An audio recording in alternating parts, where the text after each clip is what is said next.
कभी आपके साथ ऐसा हुआ है कि आप किसी इंसान से पहली बार मिले हो, लेकिन दिल ने बिना किसी वजह के कहा हो, यार इससे तो मैं पहले भी जानता हूँ। या फिर आप किसी जगह पहली बार गए हो और हर कोना, हर रास्ता इतना अपना सा लगा हो जैसे आप वहाँ कभी पहले भी आ चुके हो। उस पल दिमाग सिर्फ एक ही सवाल पूछता है, आखिर ये हो क्या रहा है। साइंस इस फीलिंग को डेजा वू कहता है, लेकिन साइकोलॉजी कहती है कि ये हमारे ब्रेन का एक प्रोसेसिंग एरर है, एक छोटी सी मेमोरी ग्लिच। लेकिन क्या वाकई बात इतनी ही सिंपल है? क्या सिर्फ एक ग्लिच किसी अनजान इंसान को इतना अपना बना सकता है?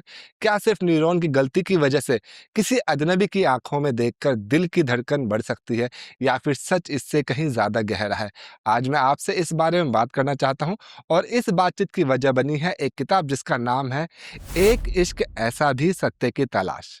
ये वीडियो किसी किताब का रिव्यू नहीं है, ना ही मैं आपसे ये कहने वाला हूँ कि इसमें लिखी हर बात को आंख बंद करके मान लीजिए।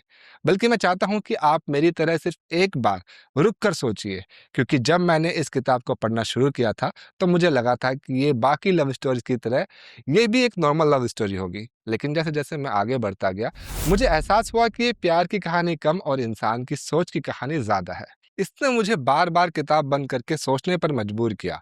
हर पेज के बाद एक नया सवाल सामने आ जाता था, और मुझे लगता है कि शायद किसी भी अच्छी किताब की पहचान यही होती है। वो आपको तुरंत जवाब नहीं देती, बल्कि आपके पुराने जवाबों पर ही सवाल खड़े कर देती है। सबसे पहले मेरी नज़र इसके टाइटल पर अटकी, सत्य की तलाश। क्योंकि लव स्टोरीज तो हमने हजारों देखी होंगी, पढ़ी होंगी, लेकिन प्यार और सत्य का कनेक्शन बहुत कम देखने को मिलता है। फिर मेरे मन में एक सवाल उठा, जो मुझे पूरा यकीन है कि आपके मन में भी जरूर आता होगा। आखिर सत्य होता क्या है? क्योंकि मेरे लिए सत्य वही है जो मैं जानता हूँ। अब मुझे पढ़ाया गया है कि ए फॉर एप्पल होता है। अगर मुझे पढ़ाया जाता कि ए फॉर एप्पल नहीं, ए फॉर बॉल होता है, तो शायद मेरे लिए सत्य वही होता। क्या जो मैं मानता हूँ वही सत्य है, या जो आप मानते हैं वो सत्य है, या फिर हम दोनों ही सिर्फ अपनी अपनी कहानियों में जी रहे हैं और असली सत्य कहीं और है? हम बचपन से सुनते आए हैं कि सच एक ही होता है, लेकिन जिंदगी हमें बार बार सिखाती है कि हर इंसान का अपना पर्सपेक्टिव होता है। इसलिए मुझे इस किताब की एक बात बहुत पसंद आई। ये किसी विचार को थोपती नहीं, बल्कि हर विचार को एक्सप्लोर करती है। ये कहती है कि किसी भी बात को बिना सोचे मत मानो, लेकिन बिना समझे उसका मजाक भी मत बनाओ। और मुझे लगता है कि असली साइंटिफिक अप्रोच भी यही होती है। साइंस का मतलब सिर्फ लेबोरेटरी और इक्वेशन नहीं होता। साइंस का मतलब होता है सवाल पूछना, ऑब्जर्व करना। इसी वजह से मुझे इस किताब में साइंस और स्पिरिचुअलिटी एक दूसरे के दुश्मन नहीं लगे, बल्कि ऐसा लगा जैसे दोनों एक ही टेबल पर बैठकर एक ही सच को अलग अलग नजरिए से समझने की कोशिश कर रहे हैं। अब मैं आपसे एक और सवाल पूछना चाहता हूँ। क्या कभी ऐसा हुआ है कि आप किसी स्ट्रेंजर से मिले हो और सिर्फ 5 मिनट में ही उसके साथ इतने कंफर्टेबल फील किया हो जैसे वो सालों पुराना दोस्त हो? या कभी किसी ऐसे इंसान से मिले हो जिसके बारे में सब लोग अच्छा अच्छा बोलते हैं, लेकिन पता नहीं क्यों आपका दिल उसके पास जाने को तैयार ही नहीं होता? क्या ये सिर्फ बॉडी लैंग्वेज का गेम है, या हम इंसान एक दूसरे को उससे कहीं ज्यादा महसूस करते हैं जितना हम समझते हैं? अगर रेडियो वेव्स हैं, हमें दिखाई नहीं देती लेकिन काम करती हैं। अगर वाईफाई इनविजिबल होते हुए भी हमें दुनिया से जोड़ सकता है, और अगर ग्रेविटी नजर नहीं आती लेकिन हर पल हमें पकड़ कर रखती है, तो क्या इमोशन की भी कोई इनविजिबल फ्रीक्वेंसी हो सकती है? हो सकता है आप इस बात से सहमत ना हो, और ये बिल्कुल ठीक भी है। मैं भी हर बात को बिना सोचे एक्सेप्ट करने वालों में से नहीं हूँ, लेकिन बिना पढ़े, बिना समझे किसी बात को रिजेक्ट कर देना भी शायद उतना ही गलत है। इसलिए ये किताब मुझे अलग लगी, क्योंकि इसने मुझे कोई फाइनल कंक्लूजन नहीं दिया। इसने मुझे सिर्फ बेहतर सवाल दिए, और जिंदगी की सबसे बड़ी डिस्कवरी अक्सर सवालों से ही शुरू होती है, जवाबों से नहीं। सोचिए, एक इंजीनियरिंग स्टूडेंट जो लॉजिक और साइंस में बिलीव करती है, उसकी जिंदगी में कुछ ऐसे एक्सपीरियंसेस होने लगते हैं जिन्हें वे खुद भी एक्सप्लेन नहीं कर पाती। यहीं से कहानी एक नया मोड़ लेती है। धीरे धीरे ये सिर्फ एक लव स्टोरी नहीं रहती, बल्कि इंसान के दिमाग, उसकी फीलिंग और शायद उसकी आत्मा की इन्वेस्टिगेशन बन जाती है।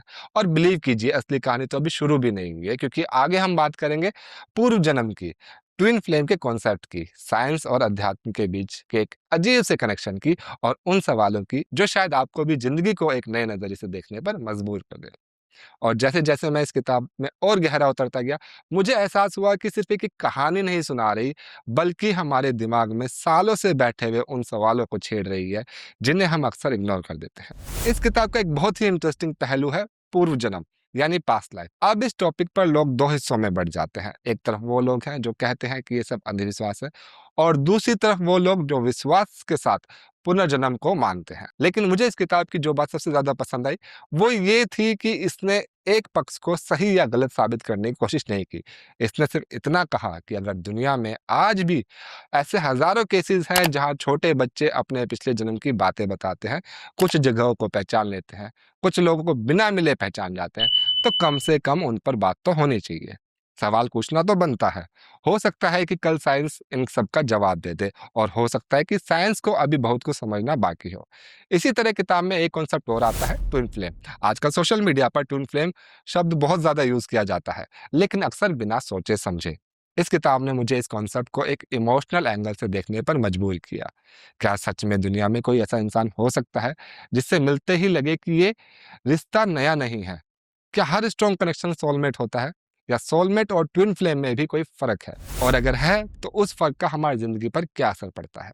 ये किताब इन सवालों के सीधे जवाब नहीं देती, लेकिन आपको इतना जरूर मजबूर कर देती है कि आप खुद रिसर्च करना शुरू कर दो। और मेरे हिसाब से किसी भी किताब की सबसे बड़ी जीत वही होती है जब उसके बाद गूगल से ज्यादा आप अपने अंदर जवाब ढूंढने लगते हैं। आज जब सोशल मीडिया पर हर कोई अपनी बात को फाइनल ट्रुथ बताने में लगा हुआ है, तब ऐसी किताबें जो आपसे कहती हैं कि खुद सोचो, मुझे बहुत वैल्यूएबल लगती हैं। इसलिए अगर आप सिर्फ एक रोमांटिक नॉवल ढूंढ रहे हैं तो शायद ये किताब आपके लिए नहीं है। लेकिन अगर आपको ऐसी कहानियां पसंद है जो पढ़ने के बाद भी दिमाग में चलती रहती है, जो आपको अपनी लाइफ, अपने रिलेशनशिप्स, अपने बिलीफ और अपनी सोच पर दोबारा विचार करने पर मजबूर करती है, तो मुझे लगता है कि एक इश्क ऐसा भी सत्य की तलाश को आपको एक मौका जरूर देना चाहिए। और हाँ, अगर आप इस किताब के पीछे की सोच को और गहराई से समझना चाहते हैं, तो हमने इसकी लेखिका डॉक्टर रश्मि कौशल के साथ एक बहुत ही इंटरेस्टिंग पॉडकास्ट भी किया है, जहां हमने डेजावू से लेकर पुनर्जन्म, ट्विन फ्लेम, साइंस और स्पिरिचुअलिटी तक के सफर पर खुलकर बात की है।